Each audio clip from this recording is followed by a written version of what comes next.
Right, morning. Welcome, everybody. This morning we are going strictly low-tech, non-tech.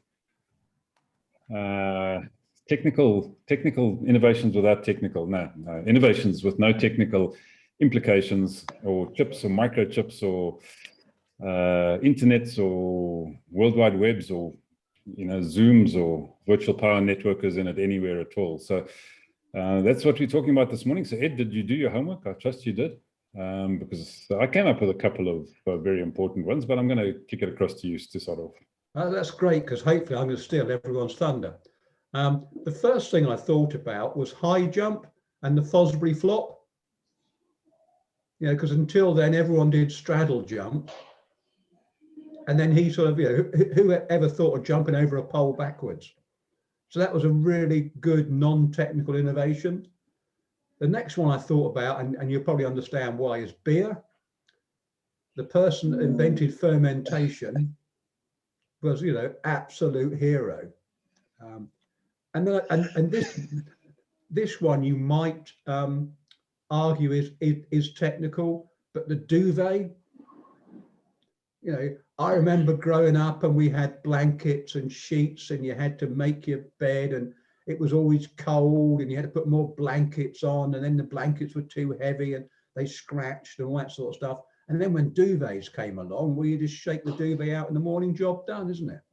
So duvets and all. And then the other thing I thought about was tomatoes.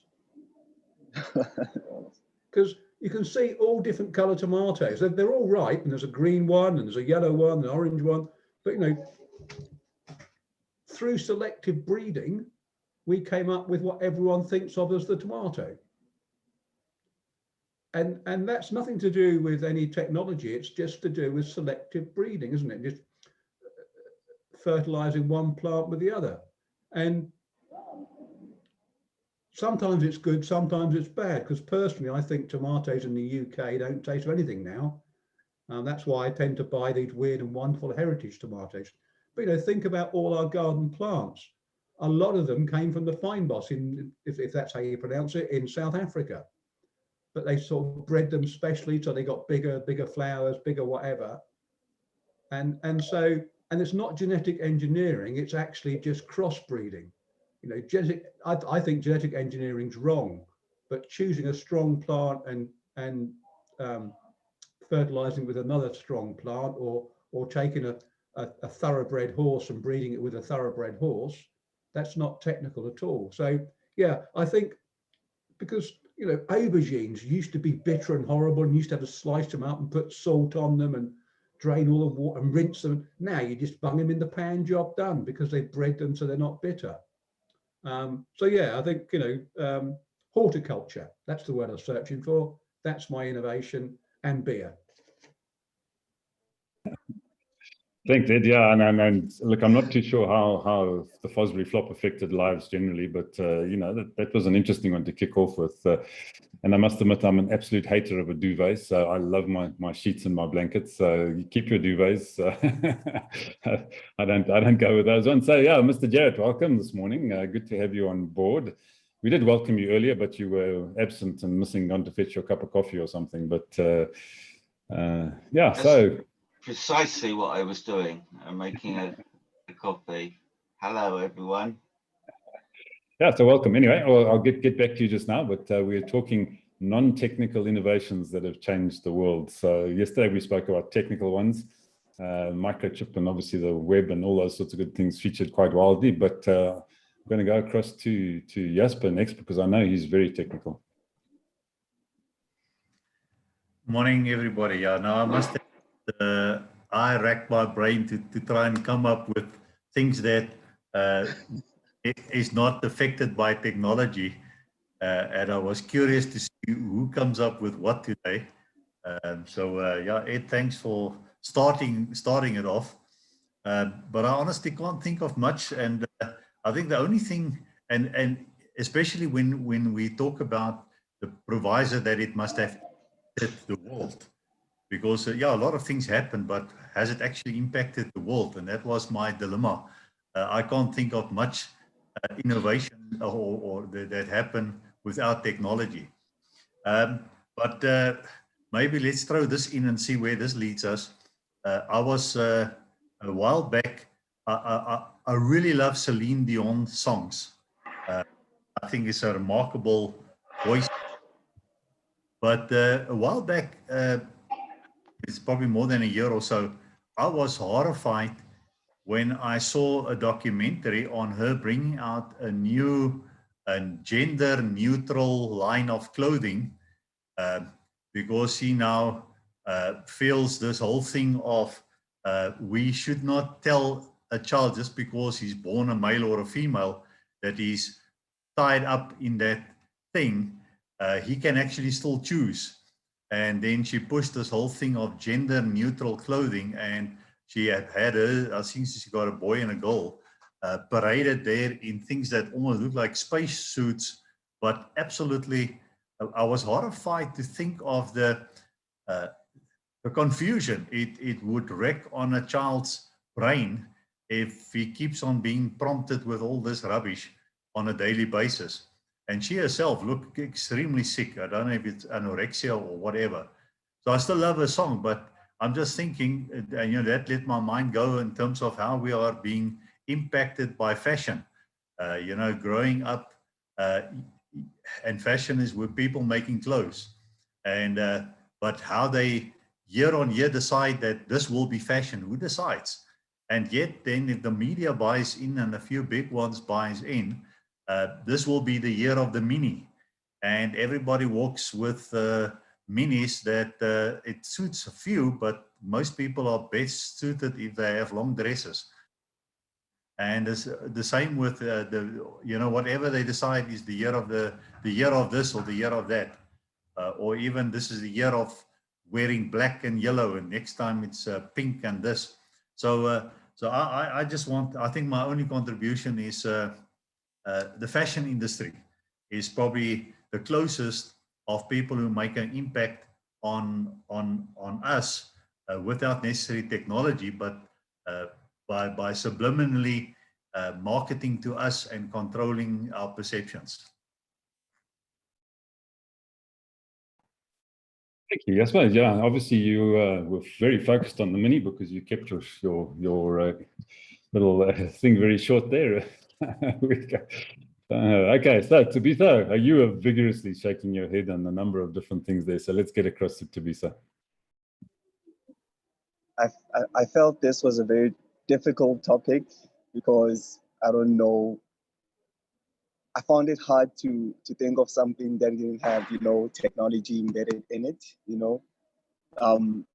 But I thought about, when Henry Ford wanted to implement the assembly lines, he was asked, what's wrong with the horse? Like, what's wrong with the horse? Why do you want to build all these things? And I don't know, I didn't have anything. I also thought of paper, but paper is also processed. So I guess technology is big in paper. And about farming, but with farming, you don't know what the guys at Monsanto are actually doing with the seeds. And it's a very difficult topic, But I'd say the biggest non-technological, impact, the thing that has that, I feel that it's art. Art, maybe in a form of paintings, poetry. I don't know if it was a very difficult topic. I don't have anything. I really don't have anything because everything I know, technology has been at the helm, and technology has been that guiding factor, I could think about maybe, let's say, I don't know. I'll just end it there. I don't know what to say. Yeah, to be fair, look, I think in essence you picked a couple of things there. I think really the drive of the topic was, things that aren't not necessarily impacted by technology, but don't have technology in them. So, paper certainly is produced with technological things, but paper itself generally doesn't have have a microchip in it, although it could have. You know, farming, you're growing stuff. And yes, there's a lot of technology around farming, but so yeah, I don't think it had to be exclusive of any influence of technology. It just need have technology in it. Right, so Mark, you got the gist of what's going on here. Let's hear your thoughts.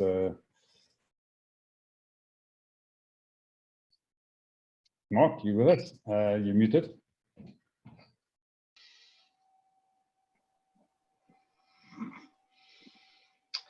Hi. So, sorry, the question is something that's changed the world, that's revolutionary, but not tech related. Correct. Love? Does that count? Was that an invention or an innovation? No, that's human. Penicillin involved a lot of tech, didn't it, to create that? Yeah, I don't know. Growing a fungus in a petri dish has probably not got too many microchips in it, so yeah, it's probably not a bad one. Oh, okay, good. I got one then.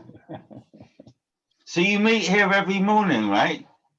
We do. Yeah, we meet here, and you know, the challenge is to get people to think, and I see it's difficult for you this time of the morning, Mark. So we need a bit of practice. So you better join us a bit more frequently. Yeah, I hit my peak at midday, but that's another 5 hours away. Well, you can join us on American chats this afternoon, then 2 p.m. your time. We're back on with the USA. So different topic, different challenges. Yeah. I've just been chatting with Brock actually, because your partnerships is making good progress now in the United States. It's important to have one good person in every state, basically. Yeah. Good. All right. Well, let's get across to Trevor and see if he's got any bright ideas this morning.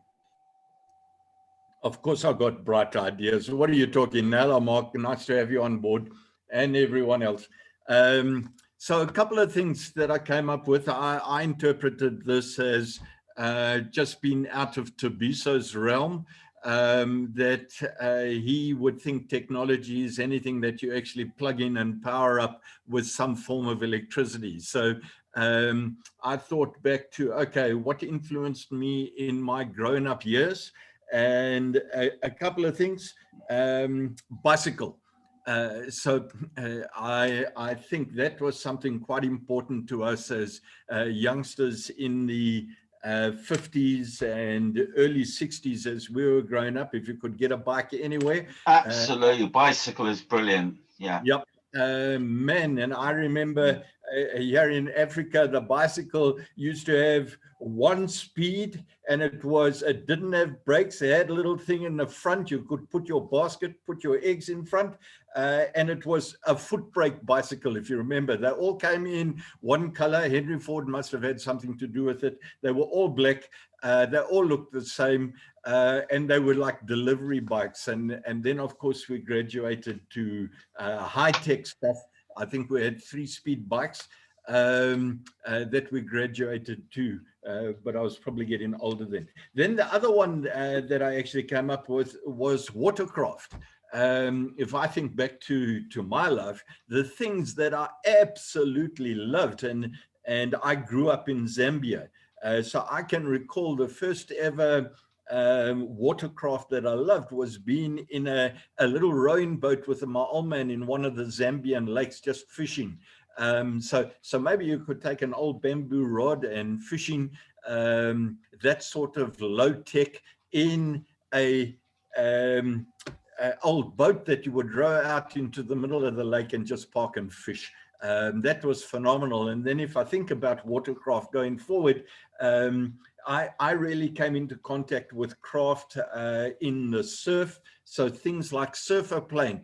Who remembers the old rubber surfer plane in the surf when you would go and hire these old rubber things and get out in the surf? You don't ever see them again today. And I think that's what got me involved in surf, because we used to go and, well, there you go. There's good use of a bike with a pineapple cocktail about to be delivered.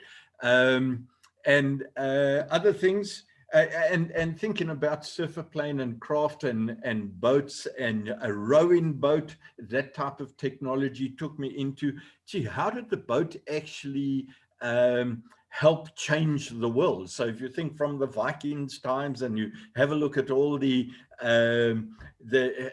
Ed's colonial empire and how they utilized their blooming navy, and you go back to the Greeks and their rowing boats and technologies without any motors and anything to plug in. I mean, these things conquered the world.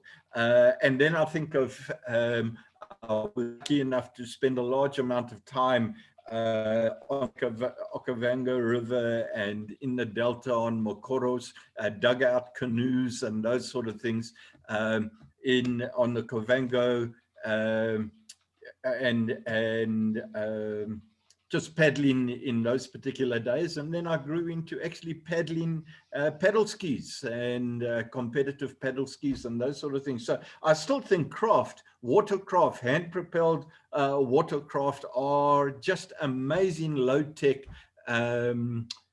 technologies. What else did I, yesterday, man, don't have daughters. Well, Ed, too late for you. Because I had to go and unblock the blooming sewage because it was Freedom Day here, and on Freedom Day you cannot get anyone from the council to come out and unblock your sewage. So so there was no freedom for me. I had to get out there and unblock the blooming sewer. And I thought, you know what, that technology of blooming sewer pipes and how they work and waterborne sewage, and if you go back and you think about how the Romans came up with sewers, and if I look at my absolute favorite program of the Ancient Aliens and how the aliens actually contributed to Egypt developing, this will throw Jasper into a speed wobble now, and how they developed sewers and sewer systems, and going back to islands of sort of Malta and Crete, where the original giant aliens actually landed, and they had to have giant pots and giant pipes. Oh, I think that technology, what would we do without waterborne sewage, for goodness sake? And it's not powered by plug-in technology. It depends what you plug in, but what else is there? And then that took me on to the one other thing that always blows me away: bamboo scaffolding. You have a look at these giant skyscrapers that they've built. In fact, go and have a look at bamboo scaffolding in Hong Kong or China, and have a look at how they utilize traditional scaffolding to do what people do here with metal and steel. I mean, it's crazy what these guys do with that sort of low-tech product to actually build scaffolding. So bamboo scaffolding in Hong Kong or China was a fantastic thing for me to actually look at. That's enough. I happened to come out of almost the middle of Africa, so I wasn't born with a plug in my right ear like Thabiso was. I'm a true blood African, Thabiso, out of Zambia, just below the DRC. There you go. How's that? I mean, that is an absolutely amazing picture. How does that scaffolding stay together and keep that keep those guys safe while they're building that skyscraper? Just look at it. I think it's amazing low-tech technology. Yep, plenty of stuff that we can think of if we look deep enough, that doesn't require a microchip and something to be plugged in.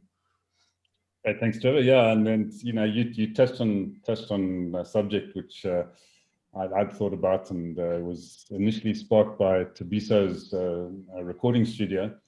So I thought I'd pick on that one. Mark, you won't know about that, but our young friend Thabiso here is a recording artist, and his first album was recorded in a porta potty. So outside, these portable loos outside, and some amazing music generated out there. So fantastic stuff. So I thought the most important, or certainly one of the most important inventions that has impacted the world is toilet paper. You know, so, you know, think about that one for a moment. Yeah, not too much tech in that, the paper itself, but to be so 100% correct, the making of it is very technical, but the actual device itself is pretty low tech, I think. And then sort of stepping up from there a little bit, because I think that's sort of at the low levels of things. Stepping up a little bit, the next one that I thought about was a toothbrush. You know, so you know, that was an invention that probably had a reasonable impact on mankind, I think. So yeah, those two were the key ones that came to mind for me. And then, I mean, you can go along a whole host of different elements there. You know, knives and forks perhaps also had an impact on some lives. You know, utensils. I mean, Trevor spoke about the giant's pots, but you know, pots in general. You know, clay pots, metal pots, Teflon pots. Yeah, they're made with tech these days. But yeah, hairbrush heads. Some of us need them, some of us don't. So yeah, you know. Maybe razor blades as well, you know, so not too much tech in razor blades. You know, again, some of us need them, some of us don't. So Mark and I, you know, we're not so keen on razor blades, but the rest of you seem to use them sort of here and there. But yeah, I think there's a lot of stuff that impacts our lives on a daily basis that is not tech. It might be made with tech these days, and most of it is, but it's actually not technical in itself and its utilization in our lives. So yeah, I think those are the sort of the things that I thought about. And yeah, it's amazing how when you talk about non-technical things, well, we still managed to almost get to the bottom of an hour. But if there's any other thoughts, anybody would like to check in or start to think about a topic for tomorrow? Just one thought, if I can, Ivan. I thought it was quite interesting how most people seem to almost discount mechanics as being technology and seem to equate technology with computerization, microchips, that sort of stuff, and electricity. And then Trevor rescued it by talking about drains, which is probably one of the things that had the biggest effect on humanity, because we don't all die from cholera now, which is quite good. But I thought it was interesting that we tend to equate technology with electronics. Have any of you heard of the Carrington event? It happened in 1859. It was a large solar storm. Oh yeah. That took down the telegraph system. And these coronal mass ejection storms happen about once every 100 years, where we get, you know, we're actually due one again. And if there is another one, that's it, game over. Electromagnetic pulse, EMP, would wipe out all our grids instantly. No electricity. Society is going to collapse. Anyway, have a lovely day, guys. Apparently, we'd soon recover because it would only last a short while. And we'd soon recover from it. No, the American national grid is actually underpinned by some massive magnets which can't be replaced that quickly. It will take, it's quite a fragile situation we're in, because an electromagnetic pulse can be nature, but it can also be man-made. If a nuclear bomb was to be detonated above the Earth at height, say 200 miles, that would also knock out the grid. But apparently the UK grid is resilient to that sort of thing, because it's been factored in that there could be another one, because yeah, as you say, 100 years ago it knocked out the telegraph system. Yeah. Well, I mean, we've got that sussed completely in this country. You know, our coal just gets wet and our grid falls apart. So, well, exactly. South Africa is good. There isn't enough electricity to go around, is there? Oh well, no, that's what they keep on telling us, and then they say when it rains, the coal gets wet, so they can't fire up the generators. So how often do you get power outages then?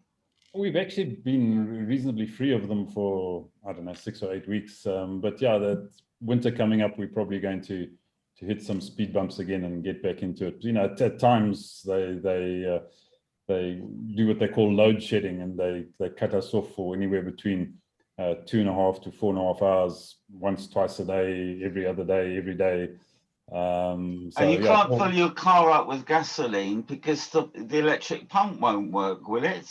Yeah. Yeah, you can plan all of this around elections.